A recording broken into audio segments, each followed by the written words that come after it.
have us a positively Portland story that is all about helping kids shine bright. This morning we're joined by a New Yorker cartoonist based in PDX who is illustrating the softer side of crocodiles in his new children's book. Yeah, Crocodiles Need Friends Too is the fourth picture book from Toro, inspired by one of the author's most popular New Yorker cartoons. And hey, just so it turns out that Tom is here to share that process and what he hopes his books provide for children. Tom, it's so great to see you. Thanks for coming in. Thank you. It's wonderful to be here. Yeah. So I'm laughing here because I was just reading the caption on the cartoon. If anyone couldn't make that out on TV, it's "Don't let anyone see how much we enjoy knitting." that is so guilty cute. pleasure there. Oh my gosh. Okay, so let's talk about how this fun little cartoon kind of turned into this idea for a whole children's book.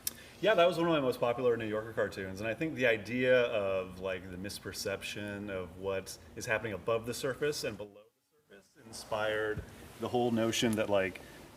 Okay, can you hear me? Yeah, I'm just going to adjust your microphone here real quick. There you go. All right, you're good to go. Can you hear me now? Yep. Yeah. So yeah, the contrast of what is perceived like above the surface, you know, the threat that crocodiles might pose and the kind of fun they're having below the surface. Yeah. As the basis of the cartoon, it ended up striking people as very funny and sort of went viral. And so I said, maybe there's something more here. So then I went back to it and extrapolated it into a children's story. What is it like? What is the process like when you create these cartoons? And again, you know, in the New Yorker, so you are hoping it reaches a certain audience, or at least an audience, and then it really take hold. What is that process like? Do you expect it to grow the way it's grown? It's funny, like as a cartoonist, you know, you work in private and people sort of read the cartoons in private. So like, what's the reception of it is kind of hard to know. Interesting. But you know, I got various feedback. And it's sort of a love letter to my sister. My sister's a fashion designer and a very avid knitter, and actually dedicated the children's book to her. Aww. So yeah, so I knew that she liked it. So it was in a way like I was writing for an audience of one. That's so interesting. Now I hope many more people can enjoy it. Absolutely. I love kind of expanding on that thought, though, that it's like, yeah, we all kind of have that exterior, and then most of us probably have that softer side, or things that you're trying to kind of keep hidden. So how did you kind of build this out into a story for kids?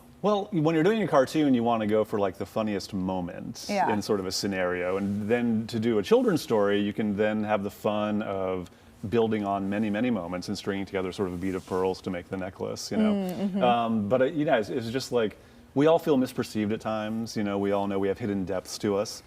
So it's kind of a story based around the theme of how do you get to express that? How do you move past the misperceptions people might have about you? So sort of the crocodile struggle to make friends was a perfect narrative device to sort of show that theme. And what is, I mean, I don't know if you want to spoil the plot necessarily, but what is the resolution here? What does the crocodile learn? Well, the crocodile ultimately gets to show all of her myriad talents that she's developed under the water in order to save the day and rescue a group of animals who she's been trying to befriend the entire time. So then they get to see, you know, the hidden depths and compassion and creativity of the crocodile. That's such a sweet story. Yeah, and I love that, you know, throughout the course of the story, you get to kind of like dive into a little more on these characters, but you don't get that kind of leeway with a cartoon, right? You kind of have to tell a whole story in one or maybe a few Real frames. fast. I'm so curious, kind of like what comes to you? How do you kind of find the inspiration for your cartoons, and then how do you tell that whole story in sometimes one picture? Right. Yeah, the cartoons are a tricky thing because, you know, like you said, you want to compress a lot into a single moment. Yeah. I often think of the cartoons like, you know, imagining them in the New Yorker. There's this Pulitzer Prize winning text, this beautiful, well-designed magazine. It's been around for 100 years now. This is the 100th anniversary of the New Yorker this year. Wow. And I kind of think of the cartoons, the way they're embedded in the journalism, as like passing a note to a friend during class. Like they're these little jokes, these little asides to the reader, because you know you're supposed to be reading about all these important things, and it is very satisfying. But then there's these sort of non sequitur jokes that occur every now and then. So you want to provide like levity to people in an otherwise, you know, serious world. That is fascinating. That's super fun. Well, congratulations on the release of Crocodiles Need Friends Too. Thanks. This is really exciting. Thanks. It's out today. Out so today. You can go buy it wherever books are sold. There you go. Tom, appreciate the time. Thank you very much. Tom, thanks so much. Crocodiles Need Friends Too, on sale now at Powell's Books and more, wherever you find your favorite reads. If you want to learn more about how to get a copy and see more of Tom's work, check out this story on coin.com.